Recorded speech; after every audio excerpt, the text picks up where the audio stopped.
this morning. It is the 4th of July, and in the process of just taking it easy, I got some good sleep. And I decided it is a holiday here in the US, and so I wanted to just not think about anything. I wanted to give my brain a rest, give my mind a rest, and just totally relax today. We did the family cookout last weekend. We did the friend hangout last night.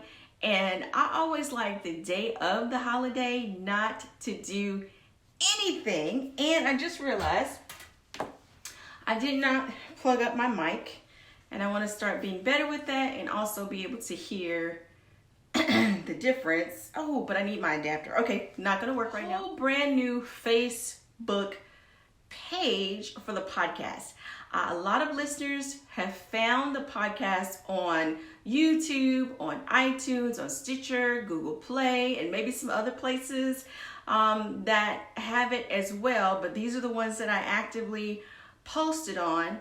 But then I realized, Facebook is one of my favorite places to go. I go every single day.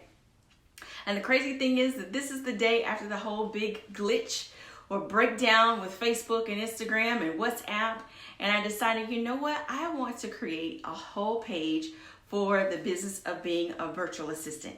I have my Tiffany Parson business page, but there's some things that I want to share and talk about as a virtual assistant business owner that may not fit, or I just feel like we need our own place. And so since people are finding the podcast in other places, then why not have the page centered around the podcast and all the things around it, which encompasses all of our virtual assistant business. This is a live recording of episode number 148, and it is a listener question about pricing. So that is what we're going to get into. So here is the email that came in from Paige. First, I want to thank you so much, Paige, for finding the podcast, listening to the podcast, and then emailing and let me know that you're a listener, and then sending a question in as well. You are awesome. I appreciate you so much. You have no idea. Many blessings to you and your virtual assistant business. Now, let's get into her question. All right, this is what it says. I just wanted to stop in to let you know how much I appreciate your podcast. Whenever I start to doubt myself and question whether or not I could be a virtual assistant, I listen to your podcast and my fears instantly fade away. So thank you for your words of wisdom. I do have one question. Not so much how much I should charge, but more about payment process and structure. I plan to start out providing general virtual assistant services, so my pricing won't necessarily be project-based. If I'm taking on ongoing work with clients, would you suggest I ask for 50% upfront and the remaining at the end of the month, or set the payment frequency for the 1st and the 15th? I'm a little bit in the dark here, but what's best? But I know I don't want to have to chase payments. I don't blame you, Paige. Any feedback you can offer is appreciated. Okay, let's dive into, if you're listening to me for the very first time or watching for the very first time, my philosophy on charging hourly, I initially charged hourly at the beginning. And you may see a lot of VAs, they charge retainers, you pay for so many blocks of hours. But here's the thing with hourly, and it depends on what project you're doing. But if you're doing something based on how long it takes you, which is mostly an hourly situation, how long it takes you versus availability. Availability is one thing, how long it takes you is another. And here's the disadvantage of being charged based on how long it takes you to do a thing. The more you do it, the better you get. There are tools that will come out to help you with your efficiency, and your ability, knowledge, and experience are going to help with your efficiency as well. And so if you're charging based on how long it takes you to do it, if you've never done it before, it's going to take you a long time. If you've done it a million times, it's going to take you no time at all. And when that happens, on the front end, you may have a client that wasn't expecting a whole chunk of hours. And on the other end of that, you may realize, you know what? This $13 check invoice is not going to cut it. And it's all because you charge based on how long it takes you. Should your client have to pay for you to learn? Should you have to pay for the fact that you've already learned and you're experienced? So where is the happy point where it's a win-win for both sides? And this is why I like flat rates. When it comes to projects that are based on how long it takes, I say scratch that. Because if you're efficient and someone buys a block of 20 hours for you for the whole month, your 20 hours of work may look different from what they intend for 20 hours of work to look like. And that's where things get messed up, either on your side or the client side. And so even though in Paige's case, she's doing ongoing work, she's not considering it a project, it is still client work. It is still, projects can be ongoing and projects can be one-off. And so in this scenario, what I would recommend is to create, knowing what all you're going to do for them for the month. I would not put myself in a situation where the client is free to throw at me whatever they feel like. You need to have a clear plan up front. Are you doing social media? Are you doing email support? Are you doing transcription? Are you doing reports? Are you doing bookkeeping? Are you looking at their data? Are you doing research? There needs to be a clear plan in place. And I know she said she wants to start off providing general virtual assistant work, but with every client, you need to know what specifically are you doing for them. Nothing's wrong with being a general virtual assistant to start, because that helps you to learn where you want your specialty to be based on what you enjoy doing and what you can do and what drives you and gets you excited to learn more. But even with the general bucket, it cannot be empty.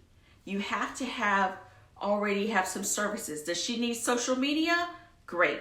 Does she need ESOP? This is me holding my bucket, putting the stuff in the bucket. Email support, social media, data analysis, looking at this, okay, all in your bucket. Now, once you know what they want from the bucket, then the question is frequency. So if you're doing social media, then how many posts, how many places, how often every week? You need to know all that to get an idea of what it's going to take for you to do the project for them every single month so that you can come up with their project rate. And I don't want you to think of a project as a one-off, because you have an ongoing client. And so for this particular, it is an ongoing project. But you need to know what's going to be in the bucket so you can come up with a rate. And if they say something to you like, oh, I'm not sure, I don't know, we're operating a business. If you were to go to a personal trainer, they're going to know what are your goals, what are your objectives, what do you want to work on. They're going to want you to come to them with your plan of focus. If you go to the hair salon, your stylist is going to ask you, what do you want today? Are you getting a shampoo? Are you getting a color? Do you want a new haircut? They are going to ask you, what is your plan of action? And then you let them know what your plan is. And then they're going to let you know, based on their expertise, is this a good fit? Is it time for you to get color? Should you get this haircut? They're going to put their professional spin on what, based on your plan that you're saying that you need. Same with our clients. They've got to tell us something. It cannot be an empty bucket. Why? Because we're the ones that will end up getting screwed in the end if we come out with an empty bucket. You don't want that. You want to work with clients who know why they called on you in the first place. Now, it may start out as social media and web research. It might start out as those two things. And then they may realize, you know what, I also need you to post on my blog. That's fine. But guess what that does? That adds to the rate for your project. That adds to it. Any other thing they add later, but I do not recommend you start out with a blank slate where it's whatever. You need to know. You are a business owner, whether this is your first client, 10th client, 20th client, it does not matter. You need to know what you're going to be doing from one week to the next, because you're going to have other clients coming through. And if you know you've got this amount of availability, you know how much you can fit in for that particular month. So use all of that to help you come up with a flat rate. Whatever you decide the rate is going to be. But you can start out, if it's 2 services, this is the rate for these 2 services. And then go from there. That is what I would recommend. And then as far as she asked, should she ask for 50% upfront and the remaining at the end? That sounds like a plan. Completely up to you how you want to do it. I do not recommend that you start out working without getting some compensation. When a client pays you, that lets you know they are serious about your service. They're coming to you, they need you. Depending on how long you've been doing your business, and I'm guessing you're just getting started just based on the question. But you can start out with having them provide you with a 50% deposit and then do the rest on the back end at the end of the month. Whether you want it to be the 1st or the 15th, the date doesn't matter. You decide. And then over time, you may realize, you know what, I'd rather just have them pay a month in advance. This way, if they pay a month in advance, you already know they are set. You can block off that time on your calendar for them. You know this is their time slot. Down the road, the main preference is to have them pay for the service for the month. Using the personal trainer example, if you are going to hire a personal trainer, guess what? You pay for your package up front. There are some salons that have like a membership program where you pay for that membership up front. So you may decide you want to do it like that.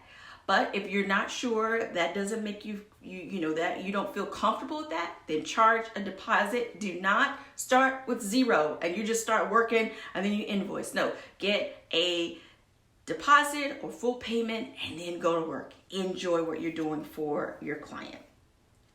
Keep in mind, whatever you do to start, you can change it.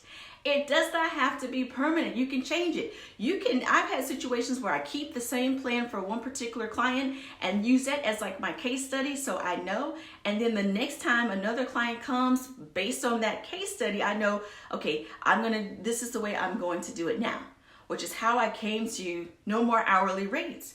Because I'm good at what I do and I know that. And it does not take me all day to do what I do for my clients. So hourly rate will not work. So you want to have that flat rate in place, but you got to know what particular services and go from there. Deposit or upfront, completely up to you. I want to thank you guys so much for listening to today's episode. This is episode number 148, all about pricing. So if you have any other questions, feel free to email me, Tiffany at tiffanyparson.com. Or if you're watching on YouTube, just post your comment below. Or if you are watching from the brand new Facebook page or want to know where is this brand new Facebook page, go to Facebook and I want you to search The Business of Being a Virtual Assistant, or just go directly to the link because we're brand new and I don't know if we'll even show up in the search yet. So it's going to be facebook.com/TBBA. What is that? TBBVA. What does that stand for? The Business of Being a Virtual Assistant. So if you have to say it out as you type, do that. And lastly, you have got to get on the VIP list. We do free webinars in our private area with just the listeners of the podcast and those on the VIP list. How do you get on? So I want you to text. If you're listening to me, you're on your phone, and I want you to text 345-345 345. You're going to text the words VA Start. What does that stand for? Virtual Assistant Start. So go ahead, get on the VIP list, text that today. That gets you added to the list. And then you also get the 15 known secrets of getting started as a virtual assistant. So you get all that stuff, you send the text, and you get invited to the free webinars as well. So thank you guys so much for tuning in. And if you've been a long-time listener and you have not done a review, please feel free to do so. You can do that on iTunes or come on over to the Facebook page and add your review there. Thank you guys so much. You have no idea how much. Because of one listener, I'm encouraged, I am pushed, I am moved. You guys are awesome, and I'm always thinking of how I can make this show better for you. You guys have a wonderful and fantastic day.